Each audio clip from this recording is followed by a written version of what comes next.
Sí, me encantaría saber cómo quieres que te presente, como escritor, como profesor, como, No, mira, como todas yo al mismo creo tiempo. yo hice una autopresentación en un texto. Ah, un autorretrato. Sí, y resulta que eso le gustó a uno de los editores del, de la de Cruz del Sur, ¿Ya? de Unión del Sur Editores, que es la que firma. La que... Y digamos, lo hice así. eh, eh,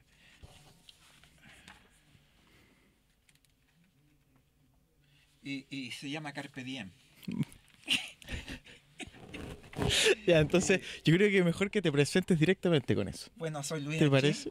Lara, doctor en literatura, profesor, narrador, poeta, aspiro a ser poeta. Pero entonces me pidieron desde una editorial un texto en donde yo me presentara. Y bueno, no sé, yo pensé en términos de lo que eso representaba. Y me hice un problema, y escribí un texto que se llama Carpe Diem. Entonces, que dice, registraron mi fecha de nacimiento, lugar, nombres, apellidos, de ahí la narrativa inicial. En ese camino escribí palabras siempre reacias a la realidad. Muchos años después sigo con vida sabiendo que moriré, pero aprendiendo de la escritura. ¿Es absurda la inmortalidad? En los últimos años pienso que la literatura no es más que una investigación sobre la verdad, como la música, la lectura del amor y la evidencia de los sueños. Mientras crece la araucaria frente a nuestra ventana y el julepe de los años que vienen, asumo sin pudor 3 o 4 ensayos, un libro misceláneo, una veintena de cuentos en estado decreciente, más el deseo de una antología, un libro de poesía y la escritura más o menos urgente sobre la ficción en la contingencia. Bueno, No puedo decir nada Hachim más. Lara con ustedes. Bueno, partimos fuerte, ¿no? En esa de la búsqueda de la verdad que comentaste sobre la literatura. Me hace recordar mucho a Pound, ¿no? Cuando dice que el autor no se puede falsear porque falsearía la sociedad si los autores no fuesen honestos con ellos, ¿no? No sé, hay una especie de egolatría controlada Mm, en los escritores, sí, pero también la vida colectiva como como una experiencia y es por eso también que de repente el literato se transforma en una especie de buceador, como investigador, no sé, como una especie de detective en la manera como de nuestro escritor Bolaño, eh, pero, pero es verdad. Y yo me acuerdo siempre de una cita de un escritor más o menos olvidado, Antonio Skármeta, ya Antonio cuando Escarmenta. él Sí. dice, dedica unas palabras a los insaciables buceadores de sí mismos que se ahorcarían en sus propias tripas si se encontraran. Y dice, bueno, Bueno, sí, sí. sí, está bien, pero yo creo que se construyen verdades a partir de la experiencia de cada oficio, digamos. Todos buscan la verdad Dentro y esa es de una cada especie herramienta. de ética Mm. que es saludable en todos los seres humanos. Y sobre el autorretrato, ¿no? Esto Sí, muy de poeta y del autorretrato, ¿no? sí, Sí, bueno, ya sí, sí, sí, tenemos sí. cuántos autorretratos. Los Sí, de Parra, los de sí, Roca. sí, es decir, es interesante el Sí, autorretrato, pero tiene relación con esa especie de afán exacto. un poco ególatra. Sí. Pero hasta yo tengo un texto sobre eso que se llama Yo igual hipótesis. Y siempre lo leía en algunas partes porque decía, yo no voy a responder, digamos, a la manera de un sociólogo o de un politólogo, y respondía con eso. A tu manera, Sí, ahí lo tengo justamente. Si quieres lo puedo por leer. favor. Yo igual hipótesis. Considerando que todos somos diferentes, el yo sería una hipótesis o más bien fonema, puesto que escuchamos el sonido yo. Aunque la hipótesis del yo, siendo difícil de verificar, exige evidencias. ¿Es posible ser yo diferenciado frente al tú, él o ella, otras u otros? En cuanto a nosotros, el yo carece de género porque espíritu, alma y ego, caras del yo histórico, se definieron más por tener que por ser y estar. Además del ego, entonces, el yo distingue a humanas y humanos por la propiedad. Antes de la peluca y la casaca, según Neruda, ese ente, a pesar de sus máscaras, tenía cuerpos, cicatrices, huellas. El amor como encuentro con otra, otro, singular o plural, constituyen modo de construir, destruir o construir el nosotros, acordados con el ser y estar. Pero a todo esto, ¿quién soy yo? Buenísimo. Ese es una Sí, ¿no? especie de autorretrato. Con el juego del yo soy el otro, ¿no? Sí, Sí, espectacular. gracias. Bueno, volviendo a las preguntas más típicas, Sí, me está bien. gustaría saber cuáles fueron tus inicios como escritor.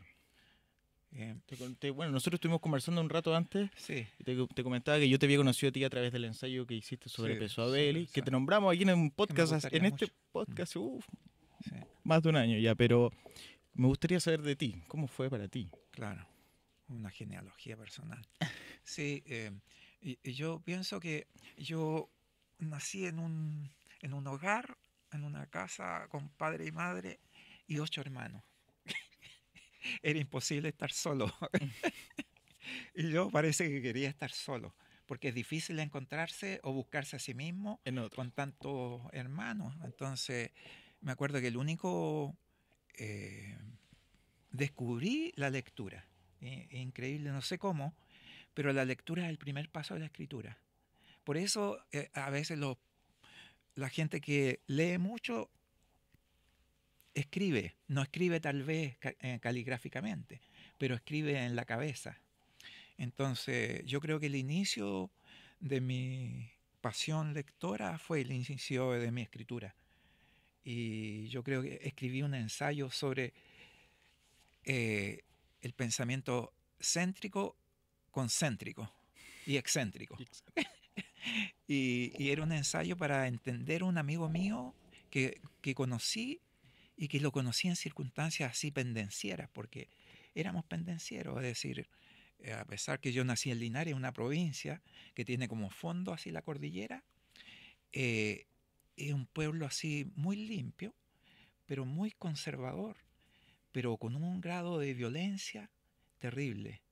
Si algunos escritores descubren a Comala, como Rulfo, o por ejemplo como García Márquez descubre, digamos, su espacio, todos tenemos un espacio y un amor por la tierra, que es una especie de patriotismo civilizado, no el otro.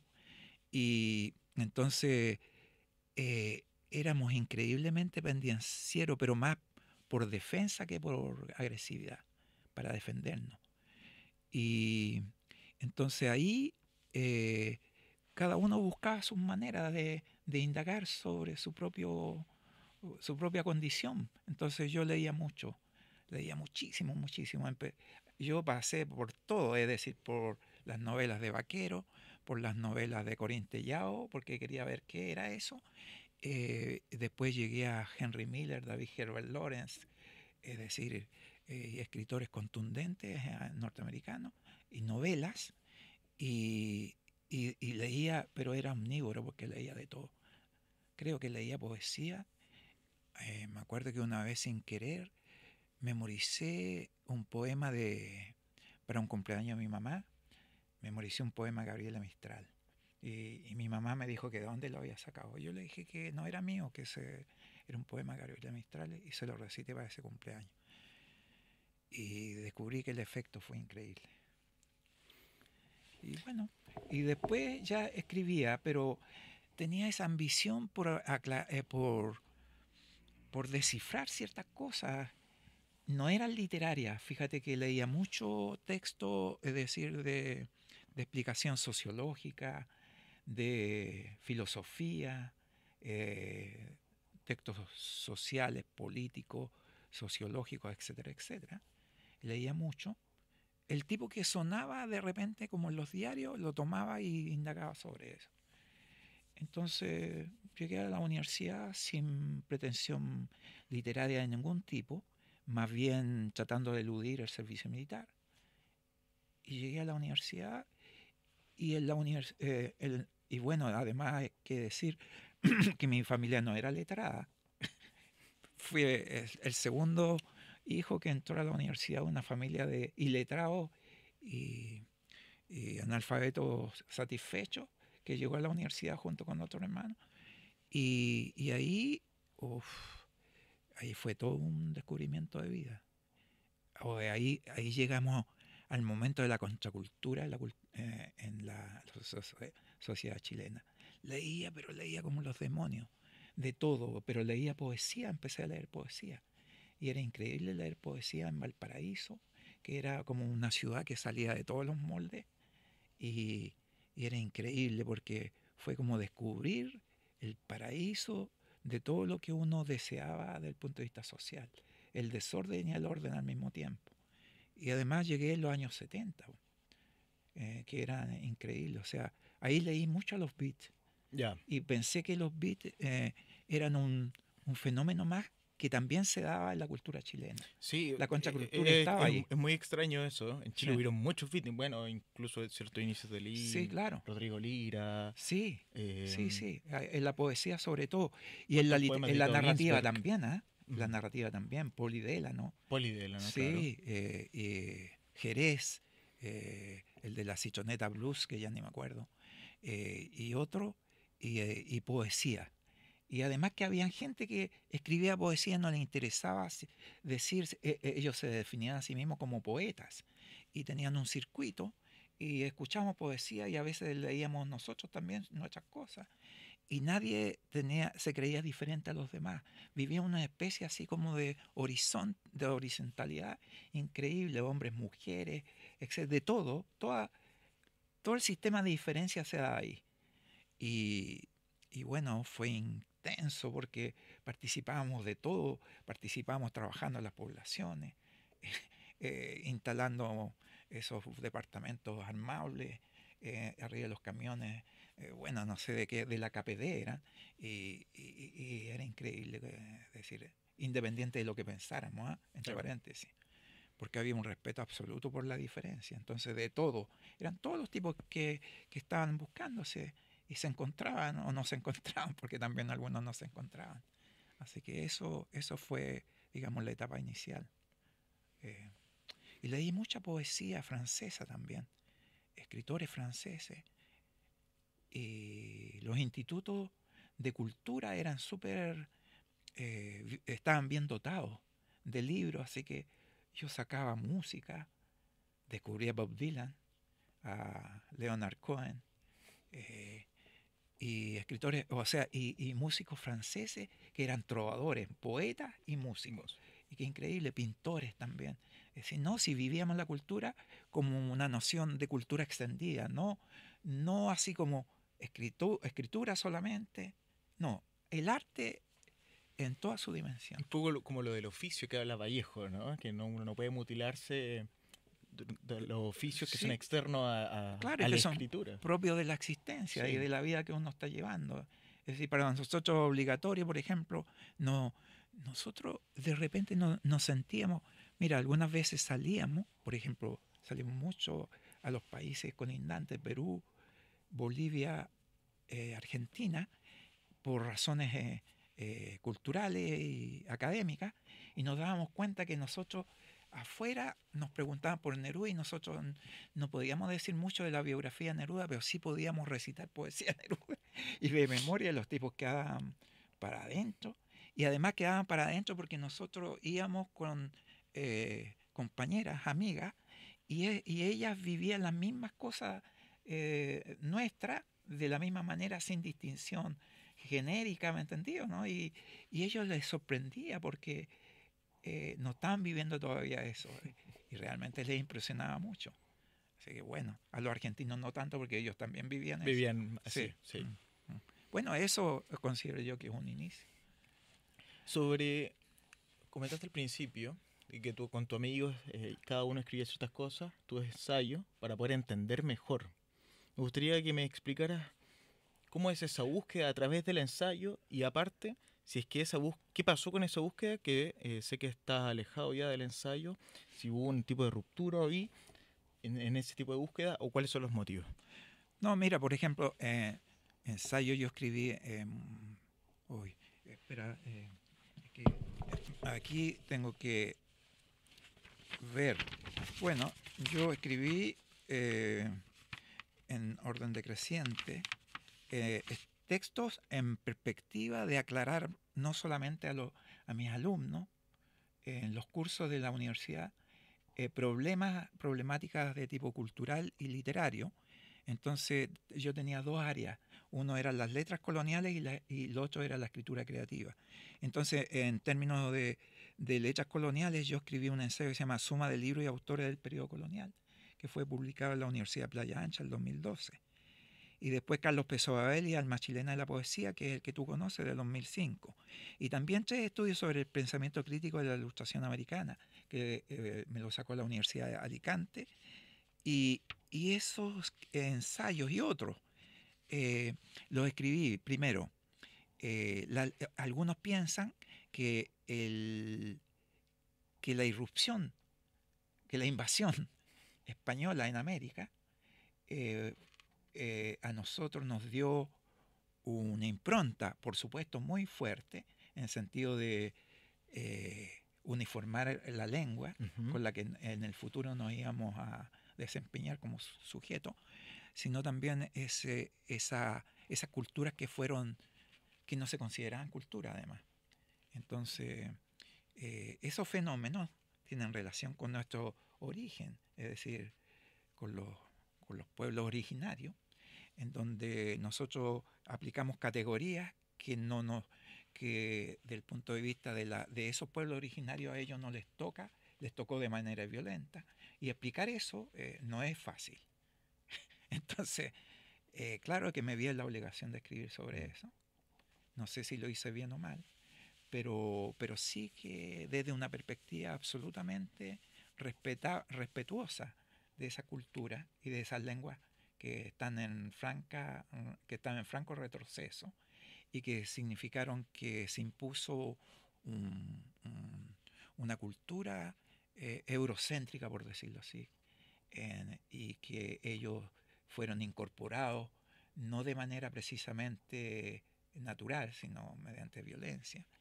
Y eso todavía se ve, el impacto de esa manera de... Pero sí que yo creo que todos esos procesos, no solamente en Chile, sino a nivel del mundo, se dio de esa manera. Digamos, el problema de la paz, el anhelo de paz es una cuestión que debe ser permanente en todas las culturas, y en ese momento no era permanente.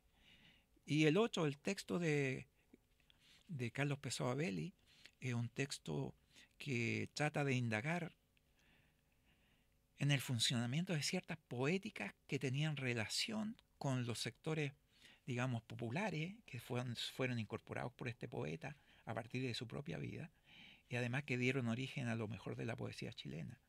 Es decir, si uno tiene que decir que la mejor de la poesía chilena, de los 3 mejores, por decirlo, no 3 mejores, no es ranking la cuestión, Claro, pero de la poesía de Neruda, sí, por ejemplo.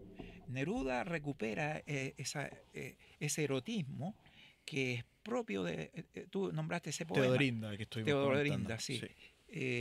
Y otros poemas de Carlos Pessoa Belli. Sí, no, sí, hay muchos poemas. Los ojos negros. Sí, claro. Y bueno, Neruda está ahí, y él lo reconoce. La triste amante del poeta.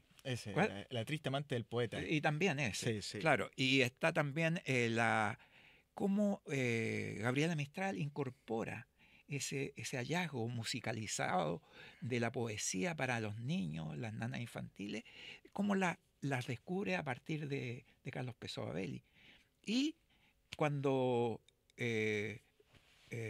Benedetti dice en el artefacto con Laureles que cuando él leyó a a Parra, se dio cuenta de las palabras de Parra que decían que antes de la antipoesía ya había un poeta, un antipoeta, y era ese, que es obvio que está ahí. Entonces, decir que él, digamos, está en esa rama de la poesía que es significativa. Y hay otras ramas, pero ¿para qué ahondar más? Claro. Sí, yo hablo de la rama que... Lo que tú hablaste de Tarde en el Hospital, me acuerdo, con este problema con el supuesto plagio, o las correcciones de Ernesto Montenegro del poema. Claro, y lo otro es que, fíjate por qué es tan estable la memoria de Carlos Pessoa Belli.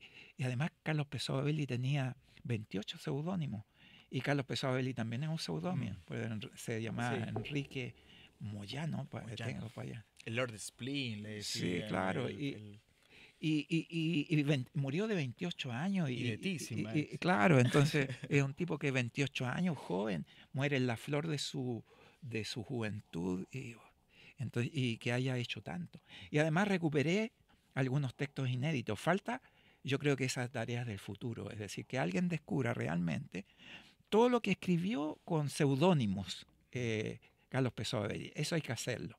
Fíjate que yo estuve en el Iberoamericanische, en Alemania, y ahí está un fondo de textos, folletos populares, liras populares, que se había llevado de aquí un alemán, y no solamente de aquí, que recorrió todo Chile, recolectando toda la folletería y se la llevó para el Instituto Iberoamericano.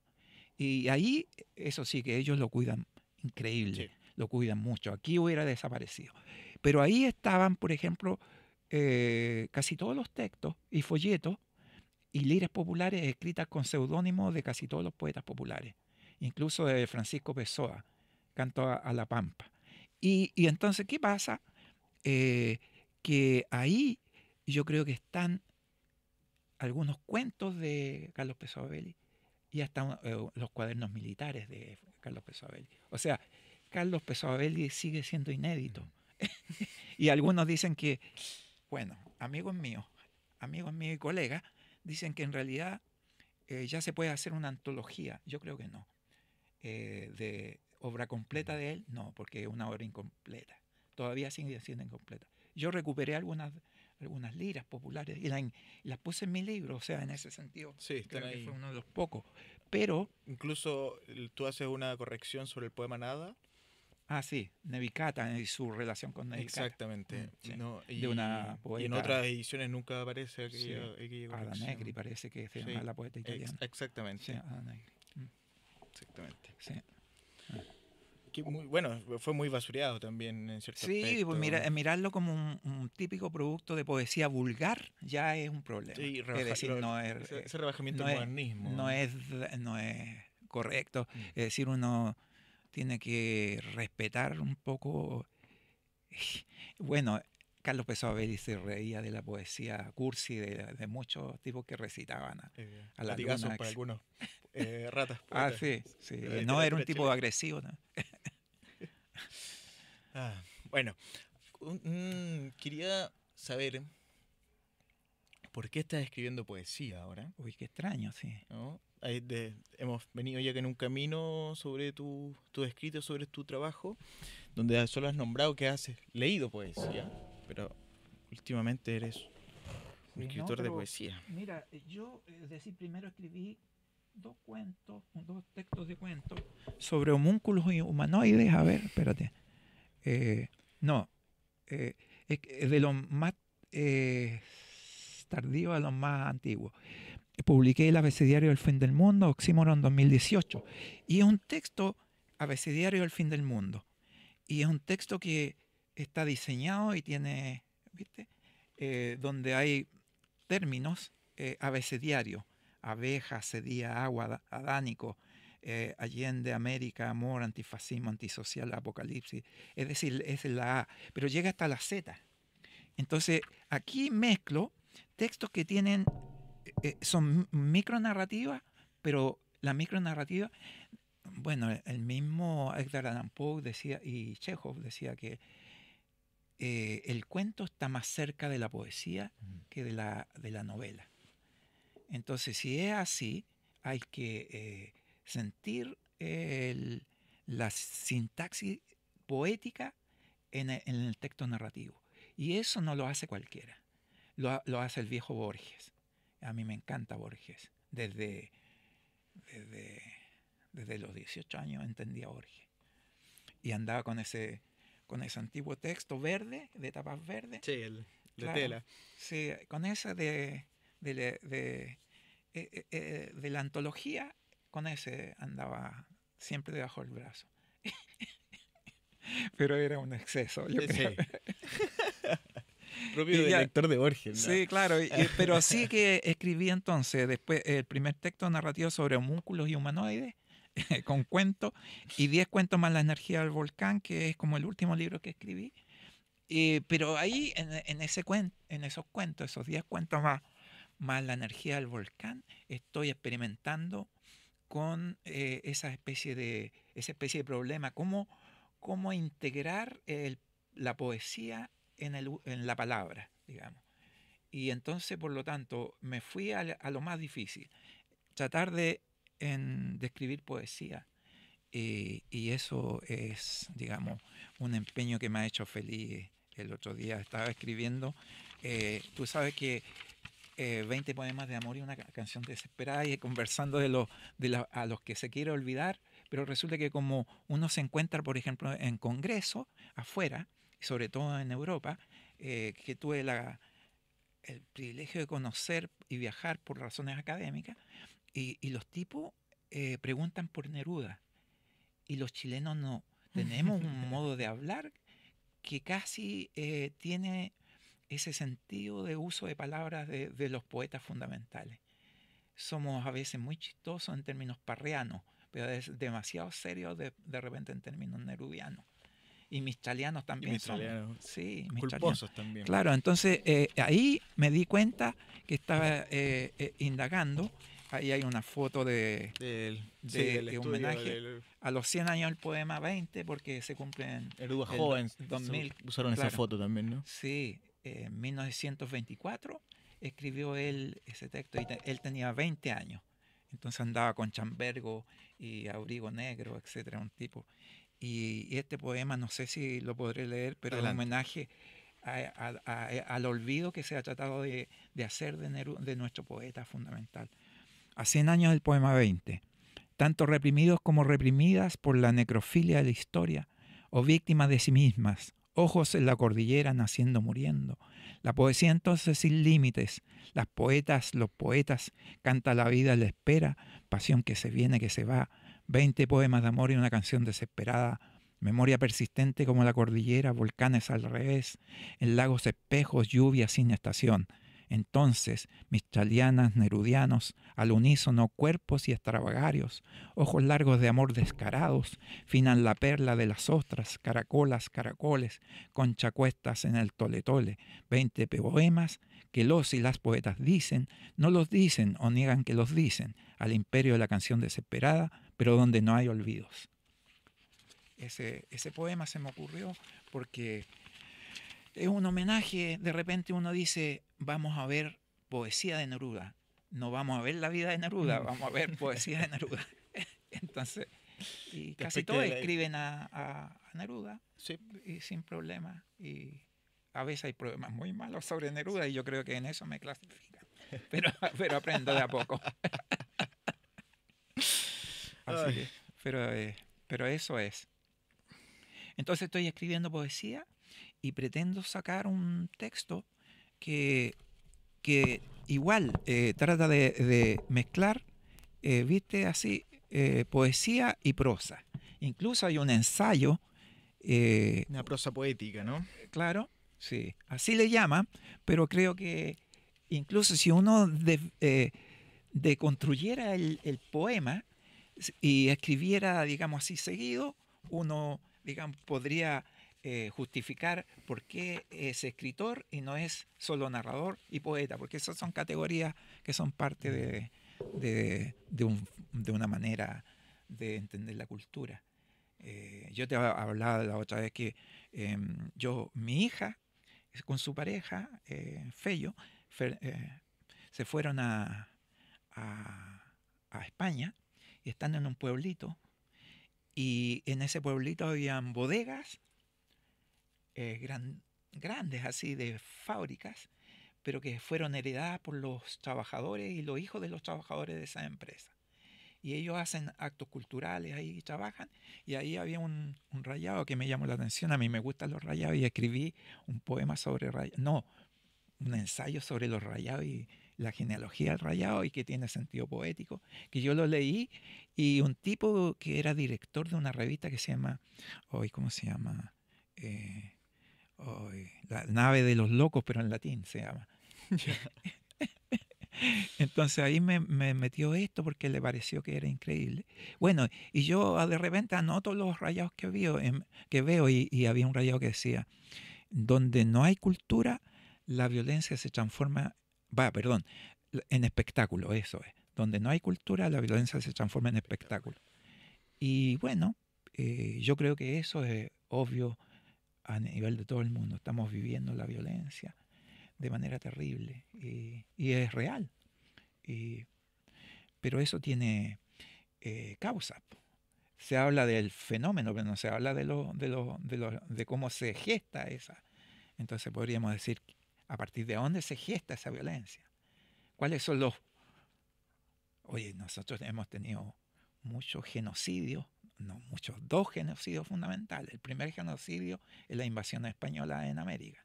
Y el otro mejor ni te digo. Entonces, ¿qué más decir? Que... La guerra es un fenómeno terrible. Se habla más de la guerra que de la paz. Yo creo que nosotros, es decir, la gente de cultura tiene que reivindicar la paz. Te quería preguntar. La paz, pero así como con todo, es decir, con todo lo que implica como riesgo, porque siempre estamos en riesgo. Es decir, desde ya nuestras posiciones ya Exacto, son riesgosas. Nuestro es decir, tipo de desde el punto de postura vista, tiene claro. que ser... Entonces, hablar de la paz es un riesgo, y porque eso también es el recurso, el resorte solamente del poder. Entonces, ellos manejan también las armas, es decir, claro, tienen el arma y todo. La paz no es la inacción. Claro, entonces la paz sí debe ser una empresa, Sí. es decir, una empresa no produce dinero, pero la paz produce felicidad, que es mucho mejor. ¿Sí? Así que tenemos esa impronta. Ya que recaímos en la actualidad, ¿qué piensas tú sobre la cultura artística en estos momentos en Chile y el mundo? Mira, la cultura siempre tiene una especie de ¿cómo se llama eso? Resiliencia. Resiliencia. La cultura siempre es resiliente, sobrevive. Y los seres humanos también sobrevivimos a lo peor. Es decir, por ejemplo, ese abecediario del fin del mundo Un tipo de ya tiene un significado para mí. Tiene una verdad en el sentido que vivimos en el fin del mundo, pero también vivimos en el fin del mundo. Sí. La crisis, la doble crisis, la triple crisis. Es decir, siempre estamos en crisis. Pero llegará algún momento en donde podamos hablar de paz. Tal vez ahora no es el momento, pero yo creo que la ética, incluso religiosa, tiende a la paz. Y debe hacerlo. Pues ya no estoy hablando de moral, estoy hablando de ética. Y cuál es el estado de la cultura. Yo confío, siempre parece gente, a mí me sorprende, es decir, yo todavía leo, sigo leyendo mucho, no como un amigo que yo tenía, el Poli de no era amigo, y él decía, yo ya no leo, escribo. Es decir, pero no era cierto, o sea, él lo decía para sorprender. Hay una cuestión increíble que yo la tengo ahí de él, pero bueno, estaba hablando de la cultura. El estado de la cultura en Chile es diferente al estado de la cultura en otros lados, en donde, por ejemplo, Argentina, con todo lo que es Argentina y todo lo que está pasando en Argentina, Argentina tiene una librería, una cultura que les permite sobrevivir, si no, no sobrevivirían. La cultura es un vehículo de sobrevivencia fundamental para los seres humanos. Y yo creo que no solo la lectura es un vehículo de cultivo neuronal y de salud mental, sino también es una estrategia de la gente, digamos, de la gente sin distinción, fundamental para todos, porque es reafirmar la humanidad, el humanismo más que la humanidad, reafirmar el humanismo. Eso estaba pensando en el... Creo que se ha perdido el ejemplo del humanismo dentro del arte. Yo creo que recuperar eso no es difícil porque es parte de nuestra tradición. Es espacio de ese positivismo. Yo creo que un positivismo obviamente ejecutado sería el humanismo. Sí. Fíjate que, por ejemplo, en términos de lo que hubo y de lo que hay, yo leí dos escritores que me sorprendieron y yo creo que, además de Bolaño, es decir, Bolaño para mí es escritor fundamental. Y también, digamos, en nuestro pasado hay escritores fundamentales. Manuel Rojas a mí me sorprende muchísimo de manera grata. Yo creo que es un tipo que dio espacio a que se abriera la cultura narrativa en este mundo y que existiera posteriormente un José Donoso, que existiera un Roberto Bolaño, que existiera un Carlos Droguet, que existiera que exista en términos contemporáneos un Alejandro Zambra, ¿cómo se llama la novela de Zambra?